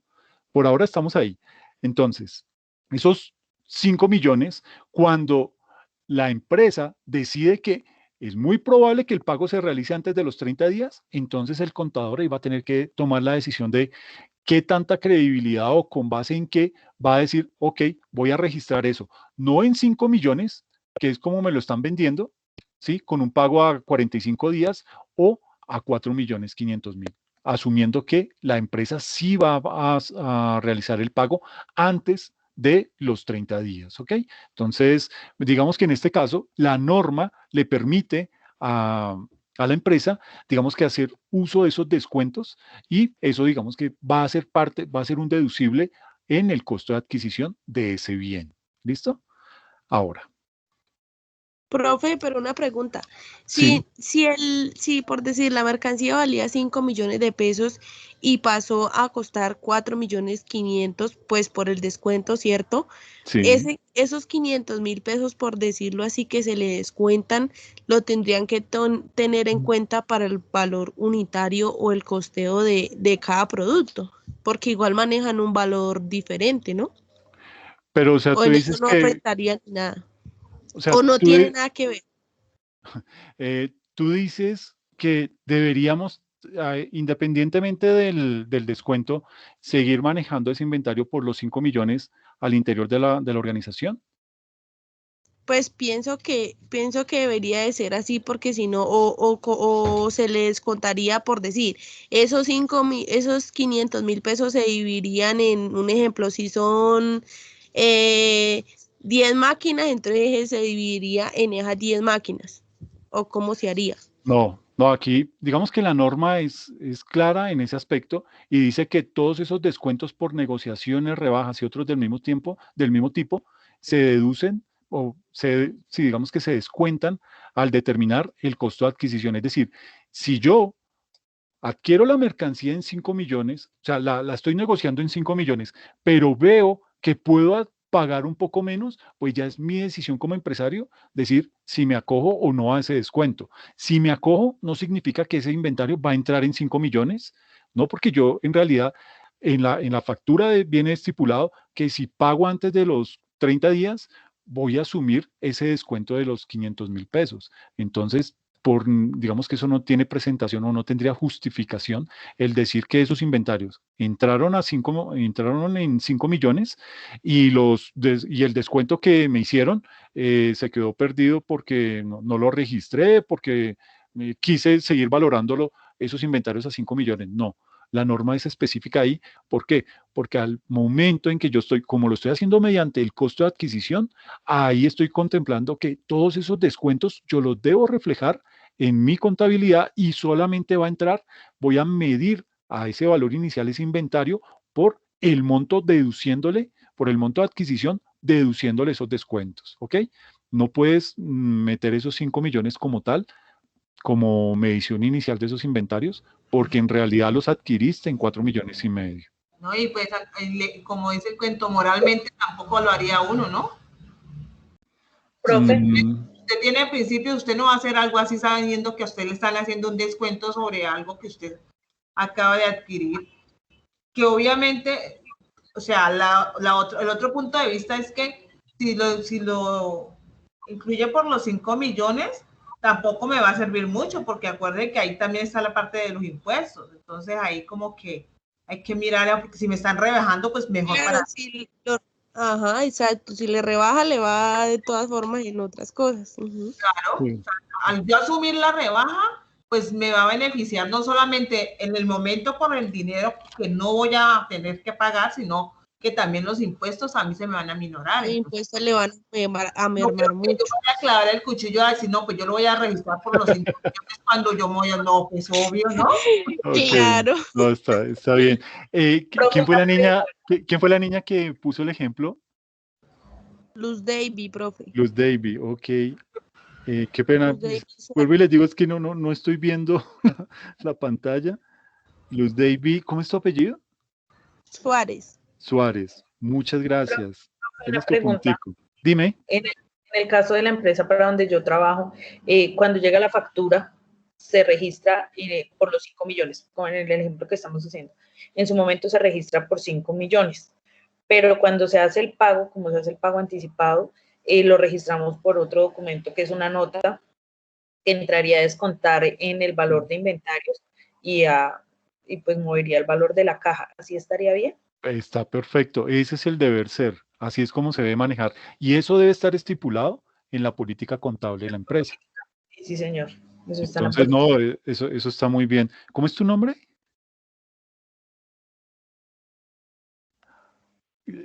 ¿Cómo es tu nombre? Lady Peñuela. Ah, Lady. ok, perfecto. No, Lady, vas arrollando. Bueno, el último ejemplo de costo de adquisición. Entonces veíamos que una entidad adquirió una partida del inventario en 5 millones de pesos, ¿sí? Con un crédito a 2 años sin intereses. Y esto aquí tiene sus particularidades. Una tasa de descuento adecuada es del 10% por año, ¿ok? El hecho que a mí me estén ofreciendo un crédito sin intereses no significa que yo lo vaya a contabilizar por ese valor. Digamos que la norma me indica que yo debo valorar cuál es la tasa de descuento del mercado, cuál es la que rige, y con base en eso yo debo contabilizarlo también en mi inventario, ¿ok? Entonces, vamos a hacer el ejercicio. ¿Cuál es el costo del inventario? Vendría a ser, para medir correctamente el valor del inventario, y aquí no se me vayan a asustar con la fórmula, que eso es normal, pero digamos que vamos a descomponer esa fórmula para poder entender bien el caso. Cuéntame.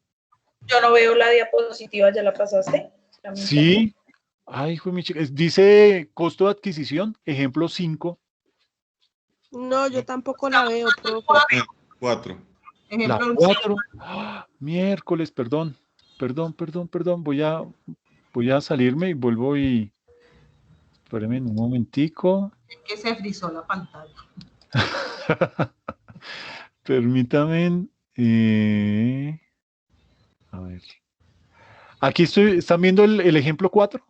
Sí, dice que el 1 de noviembre del 2019 una entidad adquiere Perfecto. proveedor 90 unidades de un bien a un valor de 5 millones. Ese fue el que ya explicamos. Sí. Ahora voy a pasar al 5. Ahí estoy solamente con la diapositiva que dice costo de adquisición, ejemplo 5. No se ve si Ah. el 4.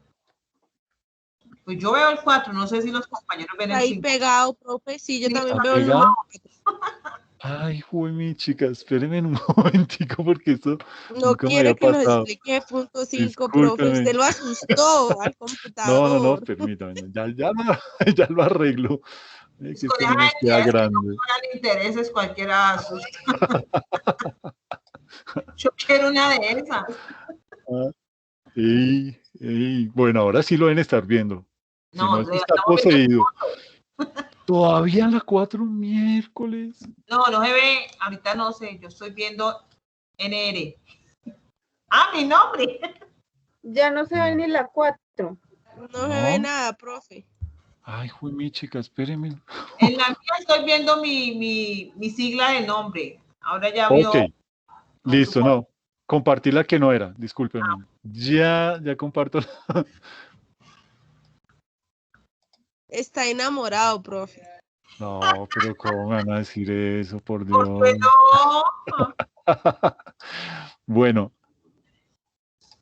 aquí ya, ahora sí. Costo de adquisición, ejemplo número 5. Bien, perfecto, listo. Esto no nos queda grande. Entonces dice así el ejercicio, dice, una entidad adquirió una partida del inventario, me voy resaltando, una partida del inventario en 5 millones de pesos con un crédito a 2 años sin intereses. Esa es la condición. No nos van a cobrar intereses. El cliente que nos la está vendiendo quiere ganarnos a nosotros como buenos clientes y nos dice, tome este inventario, vale 5 millones y páguemelo en 2 años. Tranquilo, me paga los mismos 5 millones. De eso no se ve, ¿no? Pero bueno. Y lo que nos dice el ejercicio es que una tasa de descuento adecuada es del 10% por año. ¿Ok? Entonces, ¿de dónde sale este 10%? Básicamente uno lo que tiene que hacer cuando se presenta este tipo de casos es salir al mercado y averiguar cuál es la tasa de descuento promedio que rige para el mercado para un tipo de crédito de esta categoría. Un crédito de 5 millones de pesos, más o menos cuánto me vale cuál es la tasa de interés a 2 años y con base en eso lo calculo. Entonces, lo que me dice aquí el ejercicio es, bueno, ¿cuál es entonces el costo del inventario? ¿Cómo lo va a valorar usted? ¿Cómo va a hacer ese reconocimiento inicial para incluir esa nueva partida dentro de la contabilidad? Entonces, lo que nos dice la norma es que para medir correctamente el valor del inventario en este tipo de casos, hay que traer a valor presente ese pago futuro. Ahí como que suena rarito, pero no se preocupen. Esta es la fórmula que les digo. Para calcular, es decir, para traer esos 5 millones, que son los que yo voy a pagar en 2 años, ese va a ser el valor futuro, yo tengo que decir, ok, si a 2 años me vale 5 millones, ¿a hoy cuánto me vale? Entonces simplemente aplico la fórmula de valor presente, que es igual al valor futuro sobre 1 más I, que es el interés, a N, que es el plazo, ¿ok? Ya hago entonces reemplazo. Valor presente es igual al valor futuro, que son los 5 millones en los que estoy adquiriendo esas mercancías, 5 millones, sobre 1 más la tasa de descuento adecuada, nos dicen que es del 10%, entonces, digamos que para llevarlo aquí a la fórmula es 0,1, y me dice que son 2 años, entonces N son 2. Entonces resuelvo primero lo del denominador, valor presente es igual a 5 millones sobre 1 más 0,1 a la 2 me da 1,21 y divido 5 millones entre 1,21 y me da que el valor presente de esos 5 millones a una tasa de descuento del 10% es de 4.132.231 y ese va a ser el costo del inventario de esa mercancía, ¿ok? Que la voy a pagar en 5 millones en 2 años, pero en este momento, a hoy que la debo registrar en mi contabilidad, va a entrar por 4.132.231. ¿Ok? Profe, Sí. una pregunta. Ahí cuando dice que a una tasa de descuento adecuada es del 10% por año, ¿siempre se le aplica el 10% en estos casos que no nos cobren interés o es solamente el ejercicio?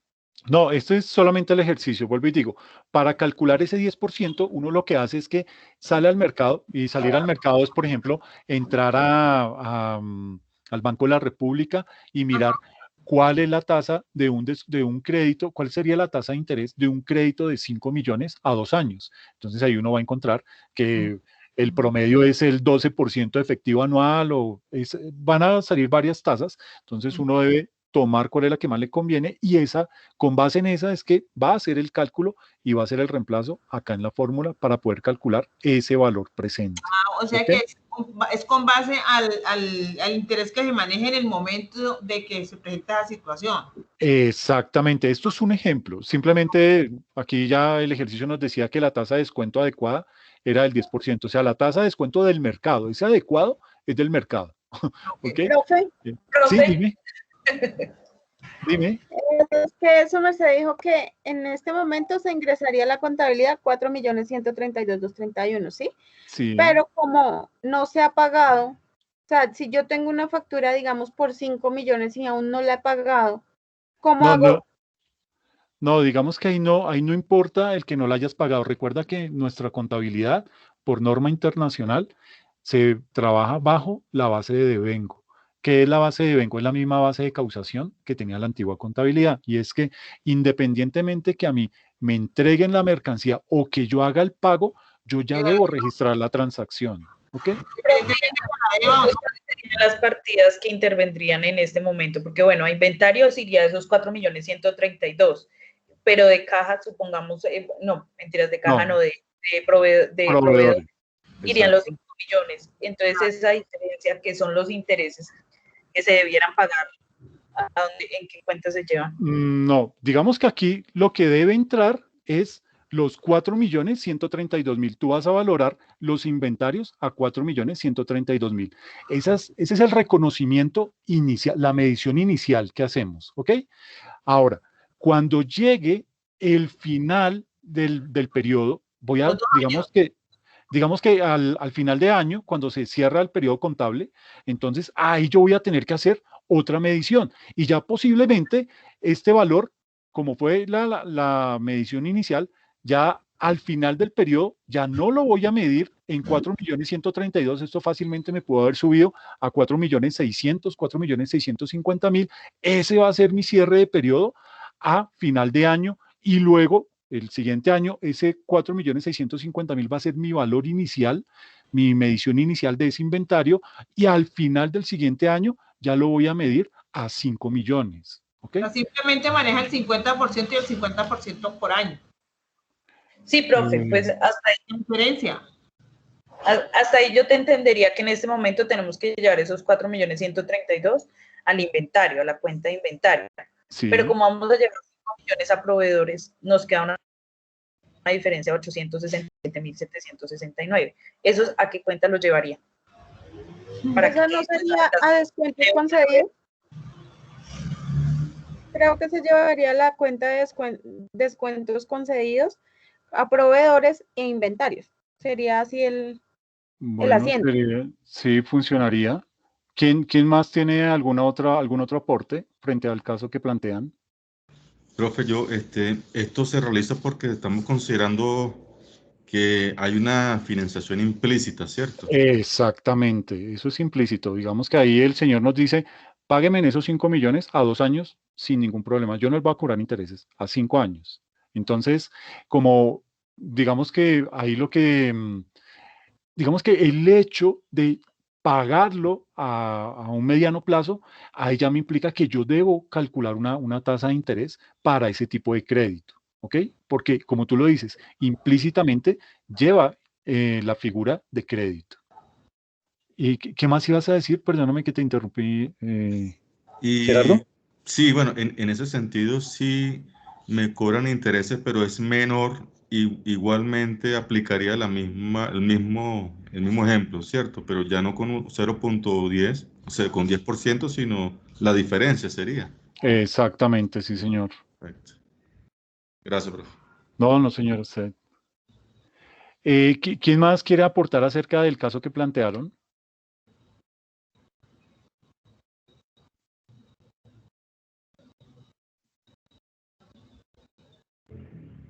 Profe, es una preguntita, ¿y no se podría llevar como a una 42? No, Eh, con Alessandra. sí, sí, Alexandra. ¿Por qué lo llevarías a la 42? Otros ingresos, ¿no? Si le están prestando 5, no. Metería los 4, como están diciendo ahí, y los 8 y los 800 y pico llevaría una 42. ¿Otros ingresos o no? No, no, no, no, no, no ¿No? cabría ahí. No. Ah, bueno.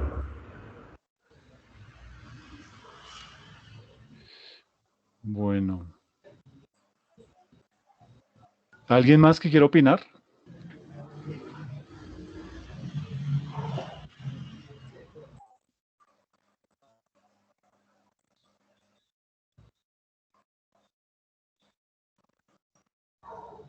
Bueno, aquí sí tengo que decirles que tengo que leer la norma porque no tengo aquí cómo se debería llevar ese valor. ¿Quién fue la que propuso la pregunta? Discúlpame, Lady Peñuela. Lady. Entonces, déjame porque te debo responder ese caso. Con ese caso arrancamos la próxima sesión porque está bien interesante. No sé cómo la norma permite hacer ese manejo, pero lo voy a averiguar. Pagar, profe, ¿no? Igual a 2 años No, tenemos, ¿no? no, es que creo que la norma no permite eso.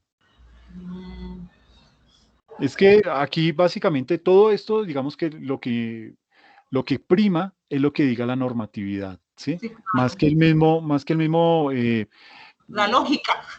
sí, o que el mismo criterio del contador prima es lo que diga la norma para no ir a cometer algo que de pronto Porque después nos vaya a salir más. una revisión del libro y encuentra ese Sí, exacto. conejo ahí. Bueno, Lady, tengo que revisar el caso y te lo explico entonces. Con eso arrancamos la próxima sesión. Y la próxima sesión entonces nos metemos con costo de transformación y empezamos a hacer otros ejercicios. ¿Listo?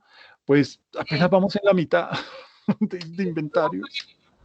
Dime. Entonces, quedo pendiente de lo que usted me va a enviar al correo, por favor, para ponerme al día, por favor. Sí, Nora, no, tranquila, cuenta con eso que ya ahorita te lo envío. ¿Listo? Listo, profe, muchas gracias. No, a ti, gracias. El tutorial es el día que Sábado. el sábado a las de 6 a 8. Sí, de 6 a 8. Ok, pues según lo que me envíe, yo entro el tutorial. Si no, Perfecto. Sí, no hay ningún problema, tranquila. Bueno, muchas Entonces, gracias. bueno, señores, digamos que aquí nos quedamos en esta. Todavía nos falta más de la mitad. Y después arrancamos con instrumentos financieros. ¿Listo? Instrumentos financieros también es larguito. Y ahí sí hay más fórmulas matemáticas. Entonces, vénganse preparados porque esa no es para que se asusten ni mucho menos, es simplemente para que le presten bien atención al tema, porque vamos a desarrollar muchos ejercicios con temas de acciones, con temas de bonos y con temas de préstamos, ¿ok? Okay. Listo, profe. Muchas gracias, profe. Feliz noche. Profe, No, a será tan ustedes muchas amable. gracias. Dime. Profe, será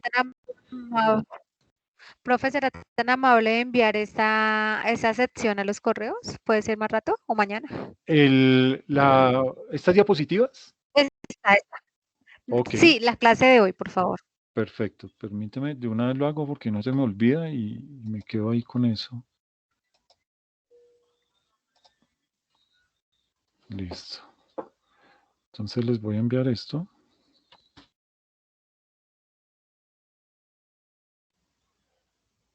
Pero va para el correo, ¿listo? Venga, ¿ustedes sí han podido ver los videos que están publicados en la plataforma?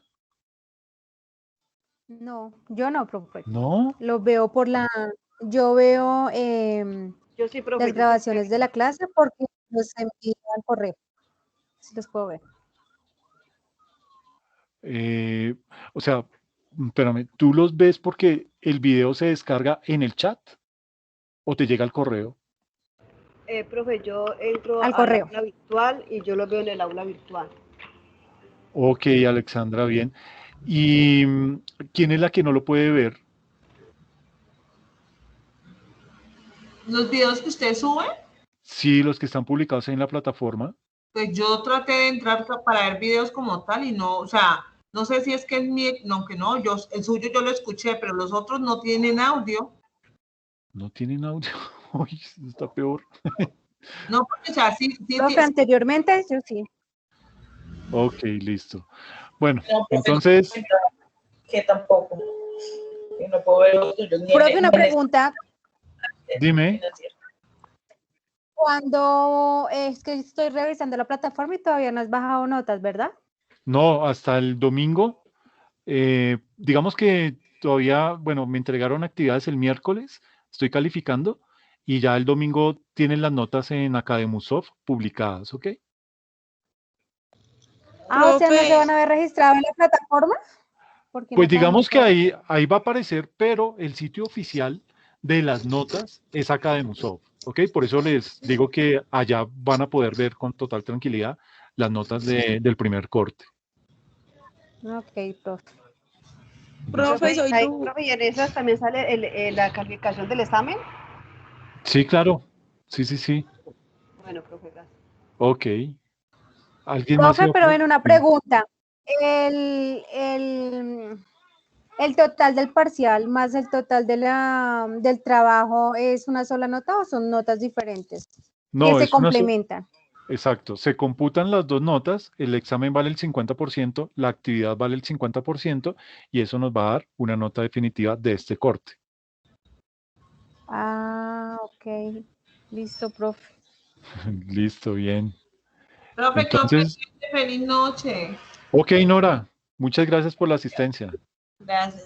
Feliz Bueno, noche para todos, que descansen. Gracias. gracias, Gerardo, cuídate mucho, Que esté estamos bien. hablando. Nos vemos en 8 Gracias, días. Seguro que profe. sí. Feliz noche. Bueno, Profe, cuídense feliz mucho. noche. Feliz noche, Gracias. gracias.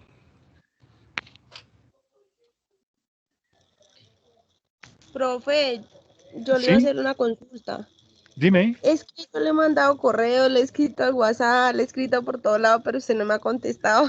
Oh, es que estoy con esas calificaciones, esta vaina. Son, No, lo que pasa es que dime. yo descanso 2 días en la semana, ¿cierto?